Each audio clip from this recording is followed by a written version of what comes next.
Kami bersyukur berdoa, haleluya, amin.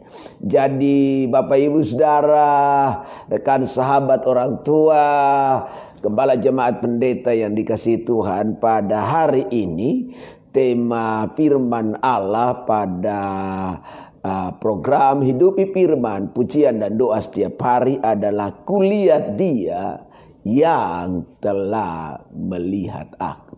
Ini perkataan daripada Hagar ketika dia diusir oleh nyonyanya, lalu pergi meninggalkan tuan dan nyonyanya, mengembara ke daerah-daerah yang dia tidak tahu sama sekali karena dia menghina, dia melecehkan nyonyanya ketika dia mulai hamil, saudaraku. Dan ya sebenarnya memang kan yang cari gara-gara kan bukan Hagar, yang cari gara-gara kan sebenarnya adalah Sarai dan Abram sendiri. Bayangkan kemudian kemarin saya baru berbicara tentang janji Allah yang ternodai.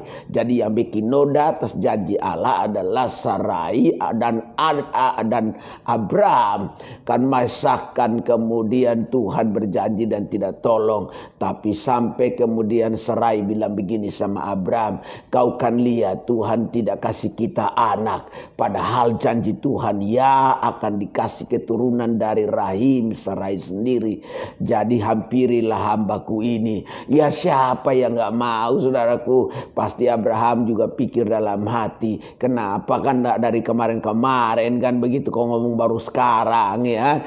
Lalu kemudian dia hampiri Hagar, Hagar hamil, kemudian Sarai cemburu. Kenapa cemburu? Karena kemudian Hagar mulai nganggap rendah dan nganggap remeh nyonyanya. Semua janji Allah yang dinodai oleh kita pasti resikonya besar. Jadi jangan cari gara-gara, haleluya. Mari kita tunduk dan taat saja dalam apa yang Tuhan mau dan kehendaki. Singkatnya akhirnya karena perlakuan daripada Hagar yang menganggap rendah nyonyanya berkuasa penuh ke atas hidup dari hambanya ini Hagar. Lalu kemudian Hagar diusir dari rumah, diusir dari perkemahan. Lalu dia mengembara pergi tanpa arah yang jelas dalam perjalanannya.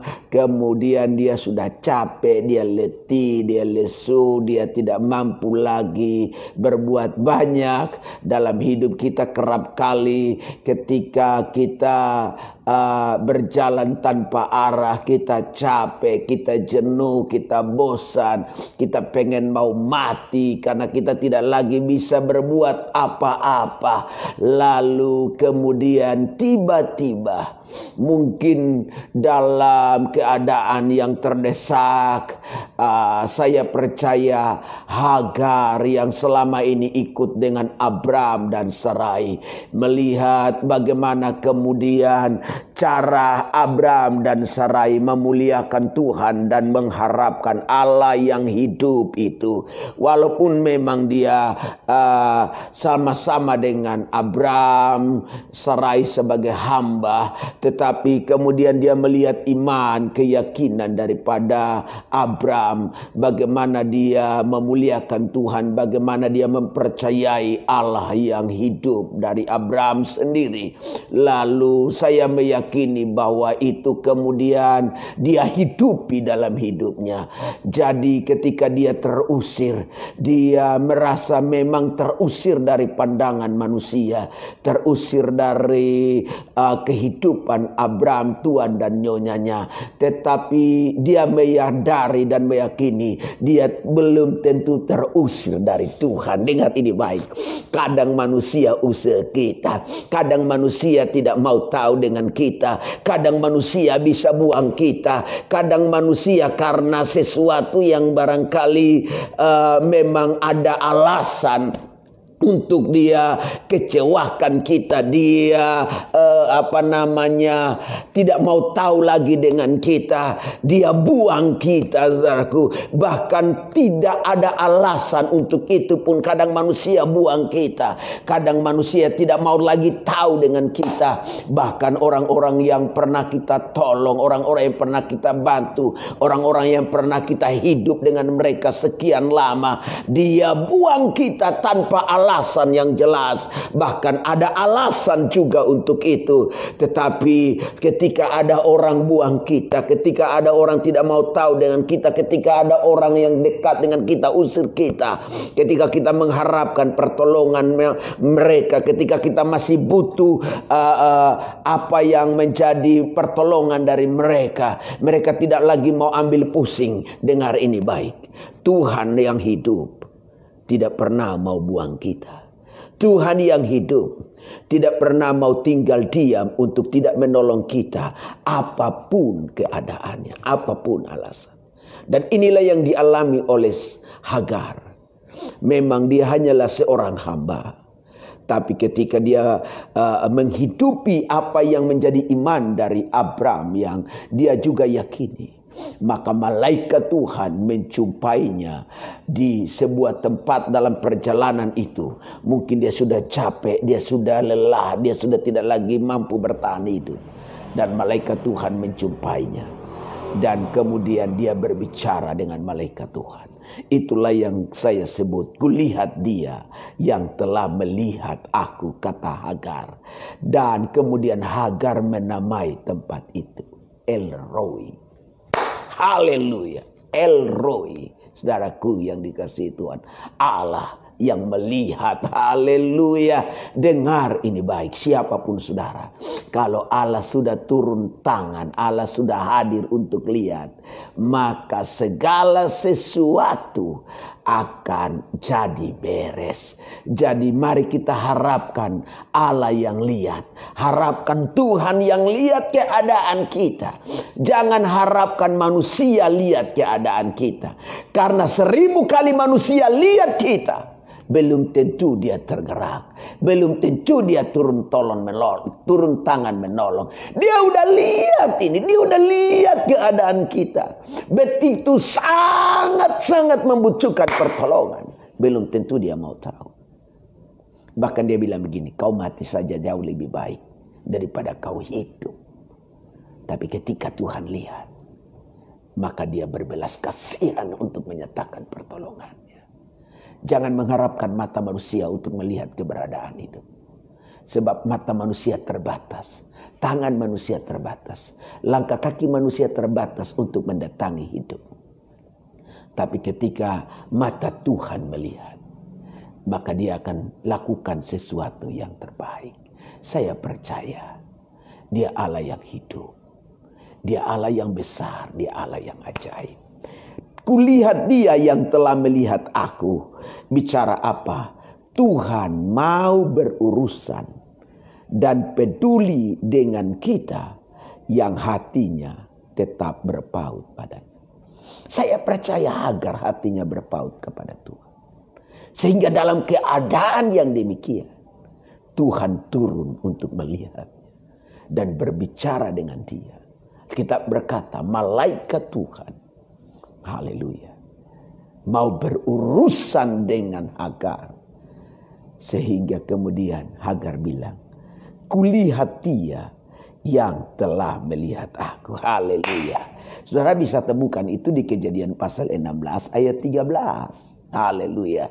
Kemudian Hagar menamakan Tuhan yang telah berfirman kepadanya itu dengan sebutan, engkaulah El Roi, sebab katanya, bukankah di sini kulihat dia yang telah melihat aku. Wow, haleluya.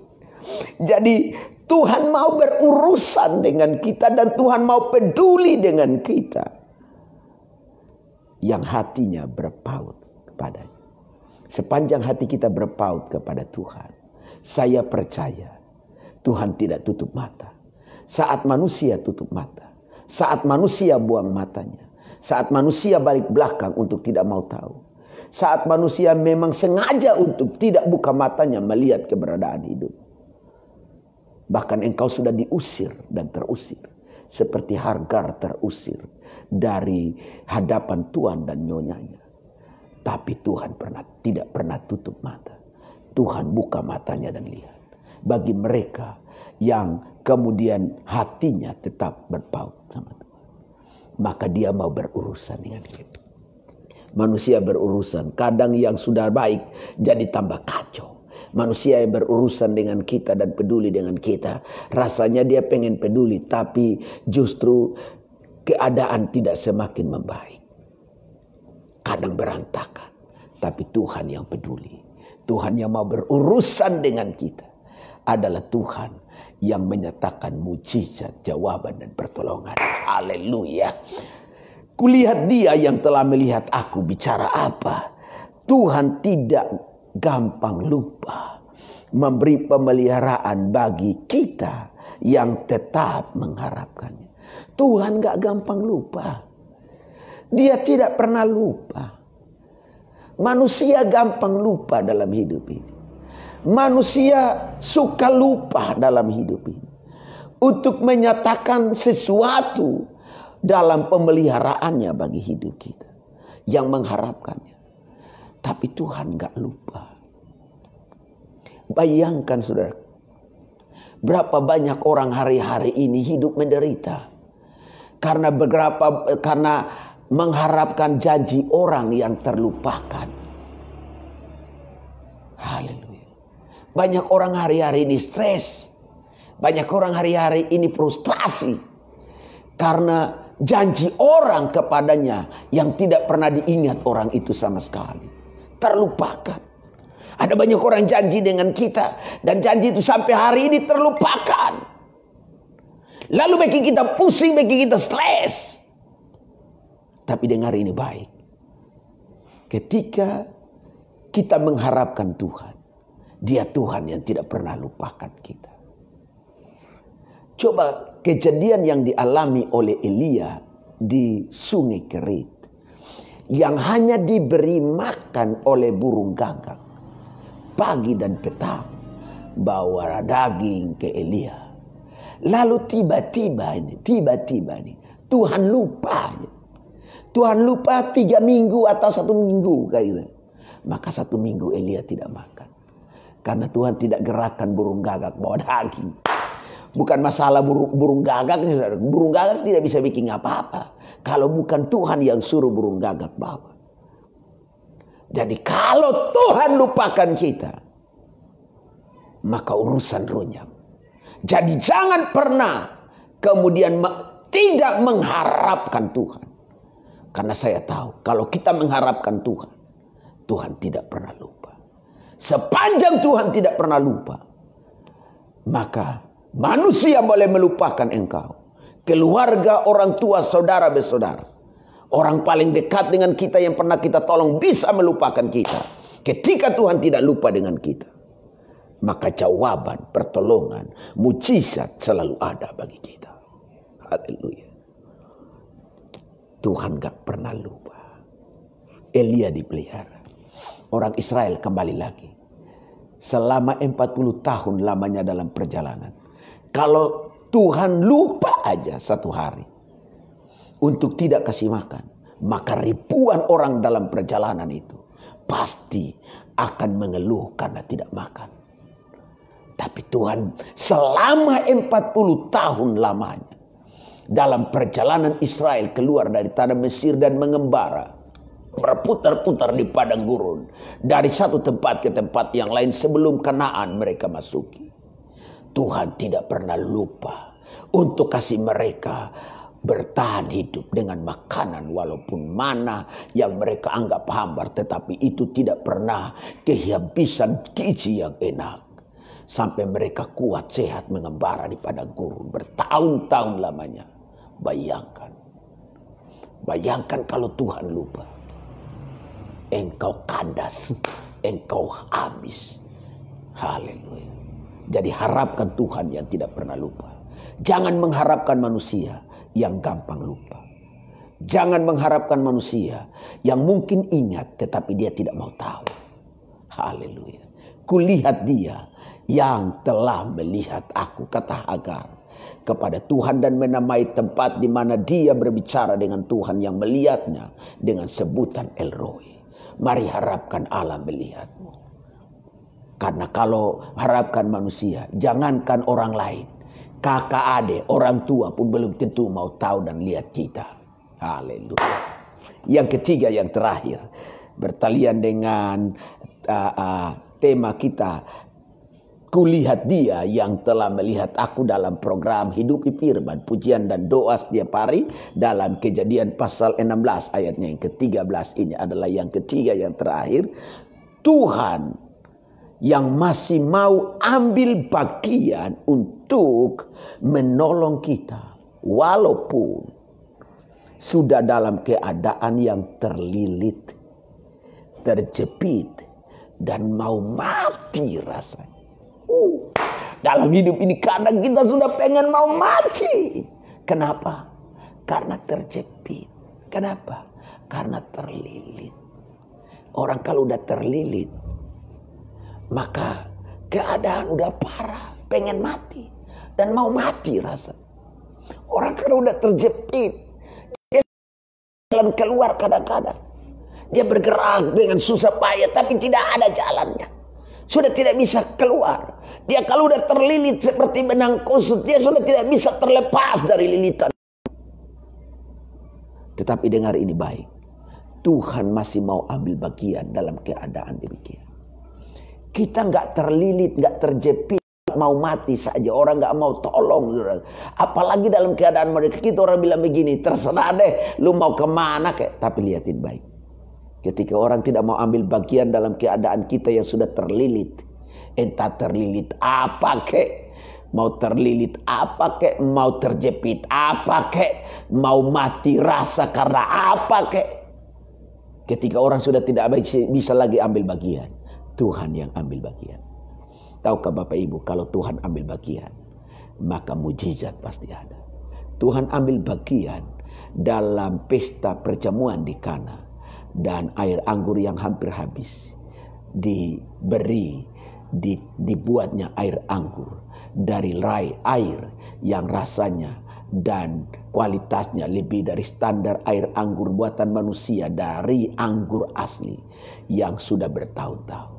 Standarnya beda. Kalau Tuhan ambil bagian, Tuhan yang ambil bagian bagi Sadrak, Mesak, dan Abednego, membuat mereka tidak terbakar sedikit pun dari perapian dapur api yang menyala-nyala.